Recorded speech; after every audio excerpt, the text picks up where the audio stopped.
Welcome to my YouTube channel. आज के lecture में डिस्कस करने जा रहे हैं नीट के प्रीवियस ईयर के मोस्ट इंपॉर्टेंट एमसीक्यूज के बारे में।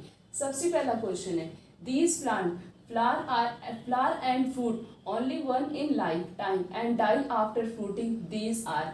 ऐसे प्लांट जिसके अंदर फ्लावर और फूड का फॉर्मेशन तो होता है लाइफ टाइम, मीन्स लाइफ में सिर्फ और सिर्फ एक बार, और उसके बाद फूड के फॉर्मेशन करने के बाद उस प्लांट की डेथ हो जाती। उस टाइप के प्लांट को क्या कहते हैं? पहला ऑप्शन है मोनोकार्पिक प्लांट, दूसरा ऑप्शन है पॉलीकार्पिक प्लांट, तीसरा ऑप्शन है वेजिटेटिव प्लांट और चौथा रिप्रोडक्टिव प्लांट। उस प्लांट को बोलते हैं मोनोकार्पिक प्लांट। क्या बोला जाता है ऐसे प्लांट को? Monocarpic plant. Next question is select the mismatched pair. जो चार ऑप्शन दिए गए इसमें ये बताना है कि किसका पेयरिंग इसके साथ मैच नहीं कर रहा है। पहला ऑप्शन हम देखते हैं, storage of pollen grain. Pollen grain को -196 डिग्री सेल्सियस पे लिक्विड नाइट्रोजन के अंदर प्रिजर्व करके रखा जाता है, तो ये ऑप्शन बिल्कुल सही है। उसके बाद दूसरा क्या दिया? Pollen allergy. कौन सा प्लांट ऐसा है जिसके पॉलन से एलर्जी होती है? That is carrot grass. ये भी क्या है? सही। उसके बाद है चैस्मोगैमस फ्लावर। चैस्मोगैमस फ्लावर को क्या कहते हैं? Exposed anther and stigma. उनका स्टिग्मा और एंथर कैसा होता है? एक्सपोज्ड होता है। ये भी क्या है? बिल्कुल सही ऑप्शन है। नेक्स्ट है जीनोगैमी। यहाँ पे दिया जीनोगैमी को सेल्फ पॉलिनेशन कहते हैं, जबकि जीनोगैमी को क्या बोलते हैं? Cross pollination. इसमें क्या होता है? एक प्लांट के एंथर से दूसरे प्लांट के स्टिग्मा पे क्या होगा? पॉलन का ट्रांसफर होता है, उसे कहते हैं जीनोगैमी। तो यहाँ पे मिसमैच पूछा गया था, मींस इन चारों में से कौन सा पेयर मैच नहीं कर रहा है? कौन सा नहीं कर रहा है? डी वाला। So the correct answer is D. Next question is dash cell of pollen grain divide to form two male gametes. Pollen grain की ऐसी कौन सी सेल होती है जो डिवाइड करती है और दो मेल गैमेट का फॉर्मेशन करती? पहला ऑप्शन है वेजिटेटिव सेल, दूसरा ऑप्शन है जनरेटिव सेल, तीसरा ऑप्शन है माइक्रोस्पोर मदर सेल, चौथा ऑप्शन है नन ऑफ दीज। कौन सी सेल डिवाइड करती है? Generative cell. कौन सी सेल? जनरेटिव सेल डिवाइड करती है पॉलन ग्रेन की, और वो क्या बनाती है? Two male gametes. So the correct answer is B. Next question is fusion of one of the male gametes with egg nucleus is referred to as। Fusion होना किसका? एक मेल गैमेट का किसके साथ? एक के न्यूक्लियस के साथ, उसे क्या कहते हैं? पहला ऑप्शन है जनरेटिव फर्टिलाइजेशन, दूसरा ऑप्शन है सिनगैमी, तीसरा ऑप्शन है वेजिटेटिव फर्टिलाइजेशन, चौथा है बोथ ए एंड बी। जब फ्यूजन होना किसका? मेल गैमेट का किसके साथ? एक की न्यूक्लियस के साथ, उसे कहते हैं जनरेटिव फर्टिलाइजेशन एंड सिनगैमी। क्या क्या बोला जाता है? Generative fertilisation and syngamy. So the correct answer is D, that is both A and B are correct. Next question is endosperm is completely consumed by the developing embryo in। किस plant के अंदर, किस species के अंदर उसका endosperm consume किया जाता है जब उसके एम्ब्रियो का डेवलपमेंट होता है? पहला ऑप्शन है पी एंड ग्राउंडनट, दूसरा ऑप्शन है मेज एंड कैस्टर, तीसरा है कैस्टर एंड कोको ग्राउंडनट, और चौथा दिया मेज and P. Endosperm is completely consume by the developing embryo in P and groundnut. जिसका एम्ब्रियो मतलब डेवलप ही हो रहा हो उसके एंडोस्पर्म को हम कंज्यूम कर सकते हैं, और वो स्पीसीज है that is pea and groundnut. So the correct answer is A. Next question is endospermic seed are found in. Endospermic seed किसके अंदर प्रेजेंट होता है? यहाँ पे ये पूछा गया कि एंडोस्पर्मिक सीड किसके अंदर प्रेजेंट होता है? द करेक्ट आंसर इज ए। इसमें कैस्टर, बार्ली और कोकोनट सारी स्पीसीज जो होती हैं इन सब की सीड कैसी होती है? एंडोस्पर्मिक सीड होती है। So the correct answer is D, that is all of these. Next question is dash is not an endospermic seed. इन सब में से बताना है कि किसकी सीड एंडोस्पर्मिक नहीं होती? कैस्टर की होती है, व्हीट की होती है और मेज की होती है, बट पी जो होती है, पी की सीड एंडोस्पर्मिक नहीं होती है। P is not an endospermic seed. So the correct answer is A.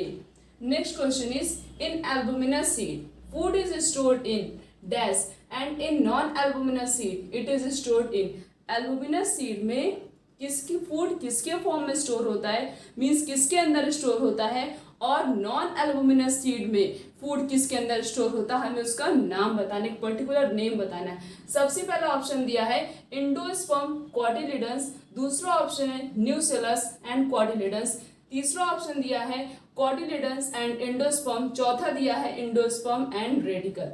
Albuminous seed में फूड स्टोर होता है किसके अंदर, एंडोस्पर्म के अंदर। किसके अंदर होता है, एंडोस्पर्म के अंदर। और नॉन एल्बुमिनस सीड में फूड स्टोर होता है किसमें, कॉटिलिडन्स में। तो यही डिफरेंस भी हो गया। अगर डिफरेंस भी लिखना है तो हम लिख सकते हैं एल्बुमिनस सीड में फूड स्टोर होता है एंडोस्पर्म के अंदर, और नॉन एल्बुमिनस सीड में फूड स्टोर किसके अंदर होता है, कॉटिलिडन्स में। So the correct answer is ए।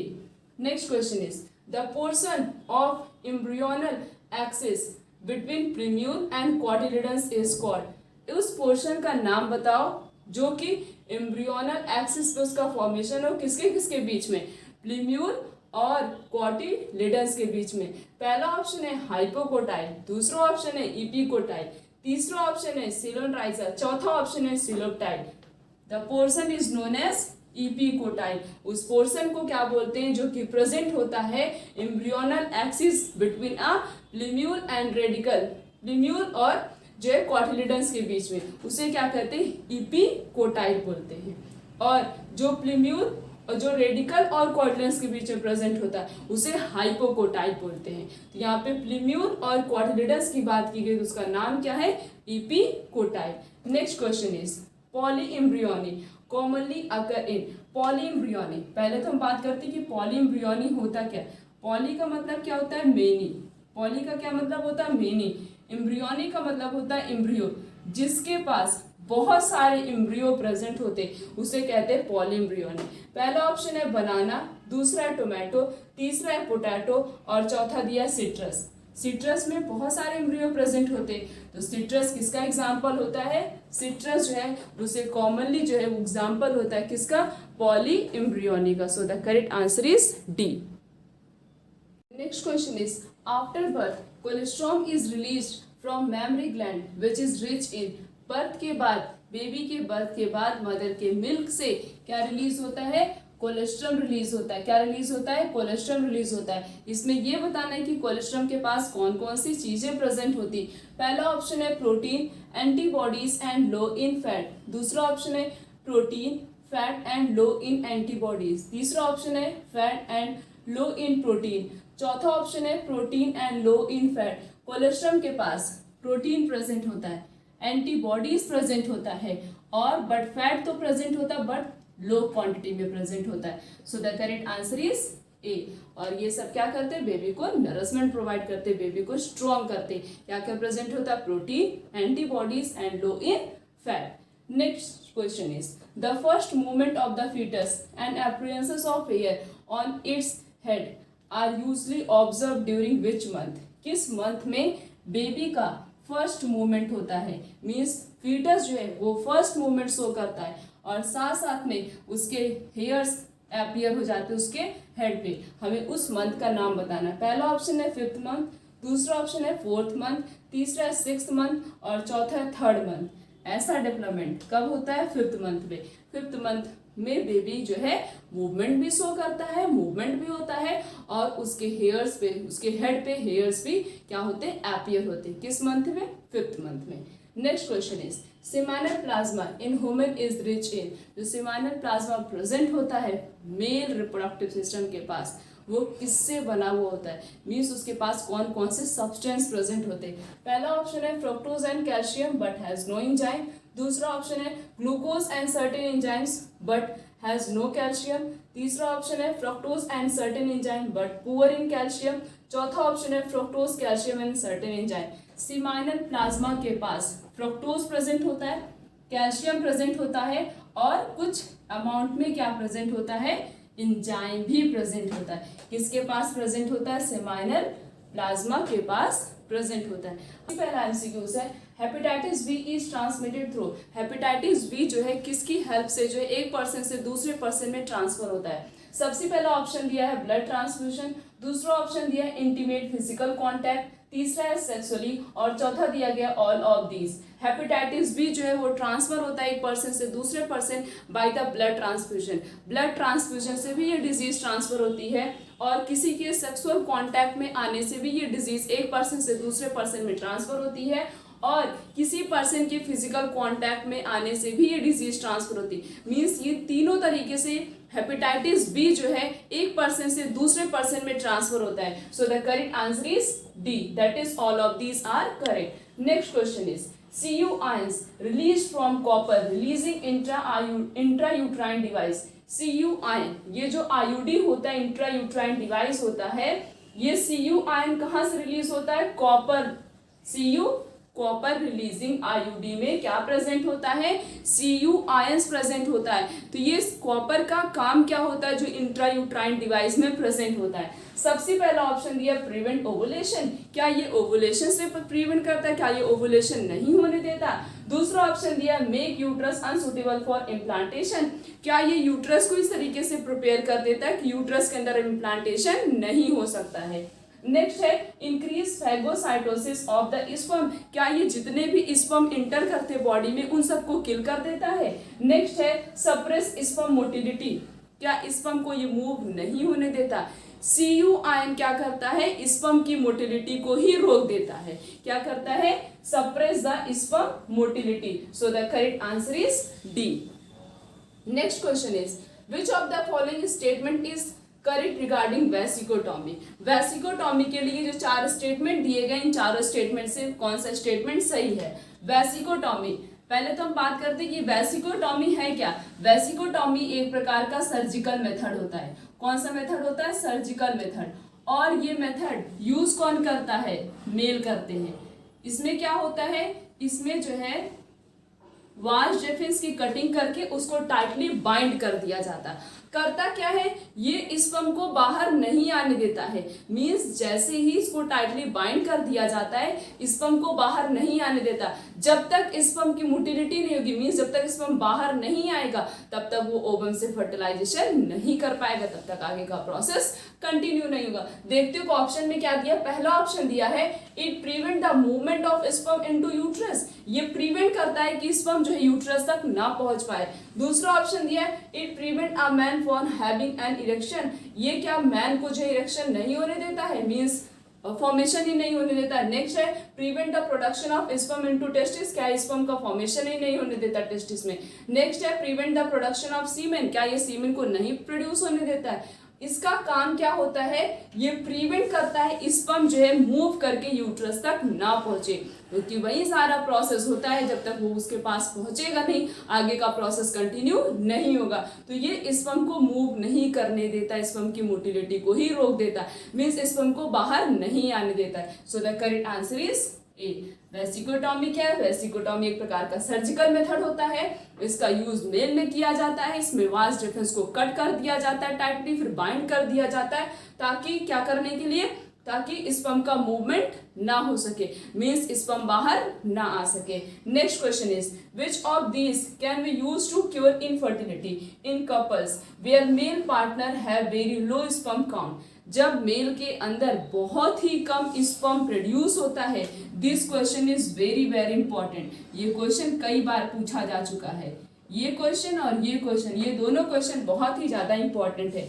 इसमें क्या पूछा गया? इसमें ये बताया गया है इनफर्टिलिटी को क्योर करने के लिए, मीन्स जो कोई भी कपल है वो फर्टाइल नहीं हो रहे हैं, मीन्स बेबी का फॉर्मेशन उनकी बॉडी में नहीं हो रहा है। क्यों नहीं हो रहा है? क्योंकि मेल पार्टनर बहुत ही कम स्पर्म प्रोड्यूस कर रहा है, मेल के अंदर बहुत कम स्पर्म प्रोड्यूस हो रहा है। तो उससे प्रिवेंट करने के लिए, मीन्स स्पर्म प्रोड्यूस हो रहा है बहुत कम, तो ऐसी इनफर्टिलिटी टेक्निक का नाम बताओ जिसका यूज करके हम क्या कर सकते हैं? उन दोनों कपल को फर्टाइल बना सकते हैं। पहला ऑप्शन दिया है आईयूडी, दूसरा ऑप्शन दिया जिप, तीसरा है आईयूआई और चौथा दिया नन ऑफ दिस। ये नहीं होगा क्योंकि ये कॉन्ट्रासेप्टिव मेथड है, बचा ये दोनों, और इन दोनों में से ये भी नहीं होगा, बचा क्या? आईयूआई। क्या बचा? आईयूआई। कौन सी टेक्निक का यूज किया जाता है? जब मेल के अंदर बहुत कम स्पर्म प्रोड्यूस होता है और उस कपल को फर्टाइल बनाने के लिए आईयूआई टेक्निक का यूज किया जाता है। Next question is IUD prevent pregnancy bye, किस तरीके से आईयूडी जो है वो प्रेगनेंसी से प्रिवेंट करता है। पहला ऑप्शन दिया है inhibiting physiologically and the morphologically uterine change required for fertilise implantation.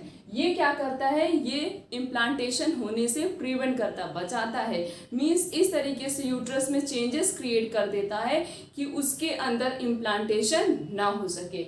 Next option दिया गया है increasing phagocytosis of spermatozoa. Spermatozoa को कॉमनली स्पर्म भी बोला जाता है विद इन द यूट्रस। ये मतलब ऐसे बना देता है कि यूट्रस को, कि अगर उसके अंदर कोई भी स्पर्म इंटर भी कर गया यूट्रस के अंदर तो उसको क्या करेगा, किल कर देगा।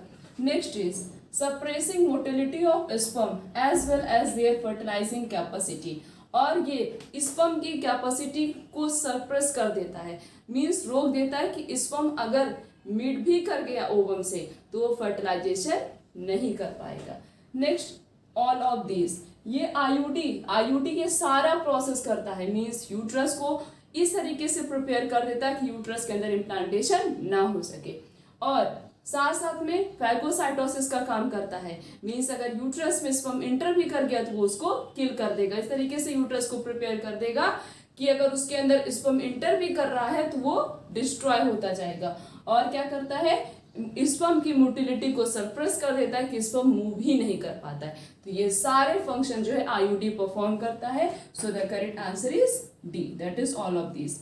Next question is progesterone will help in preventing pregnancy by not allow। ये जो प्रोजेस्टेरोन हार्मोन होता है ये भी प्रिवेंट करता है प्रेगनेंसी में। ऐसी कौन सी, मतलब क्या करता है कि प्रोजेस्टेरोन हार्मोन कि वो लेडी जो है प्रेग्नेंट नहीं हो पाती। पहला ऑप्शन है ओवा फॉर्मेशन, दूसरा ऑप्शन दिया इम्प्लांट फर्टिलाइजेशन, दूसरा और तीसरा ऑप्शन दिया इम्प्लांटेशन, चौथा है none of this.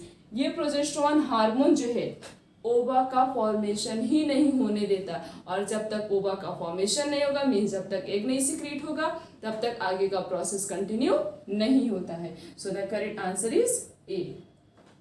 Next question is which one of the following is the most widely accepted method of contraception in India at present time। अभी प्रेजेंट टाइम में सबसे ज्यादा इंडिया में कौन से कॉन्ट्रासेप्टिव मेथड का यूज किया जा रहा है टू प्रिवेंट द प्रेगनेंसी।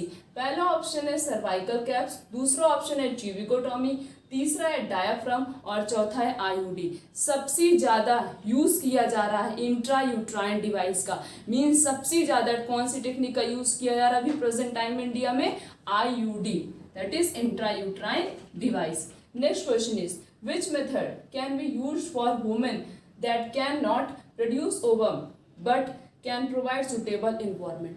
कौन सी टेक्निक का यूज किया जाता है उस फीमेल के अंदर जिसको प्रॉपर इन्वायरमेंट तो मिलता है बट उसके अंदर क्या नहीं प्रोड्यूस हो रहा, ओवम का फॉर्मेशन ही नहीं हो रहा है, तो उस वुमेन में कौन सी टेक्निक का यूज किया जाता है। पहला ऑप्शन है GIFT, दूसरा ऑप्शन है आईयूडी, तीसरा है IUI, चौथा है ICSI। जिफ्ट का यूज किया था, किसका यूज किया था, गिफ्ट। GIFT टेक्निक का यूज किया जाता है उस वुमेन के अंदर जिसके अंदर ओवम का फॉर्मेशन नहीं होता, ओवम नहीं प्रोड्यूस होता है, बट उसको प्रॉपर सुटेबल इन्वायरमेंट दिया जाता फर्टिलाइजेशन करने के लिए, बट उसके अंदर जो है ओवम का फॉर्मेशन नहीं होता, ओवम प्रोड्यूस नहीं होता। हमने इस पूरे लेक्चर में नीट के प्रीवियस ईयर के मोस्ट इंपॉर्टेंट MCQs के बारे में डिस्कस किया। आने वाले लेक्चर में इस तरीके से और भी बहुत सारे MCQs के बारे में डिस्कस करेंगे। आज का लेक्चर यहीं तक, थैंक यू।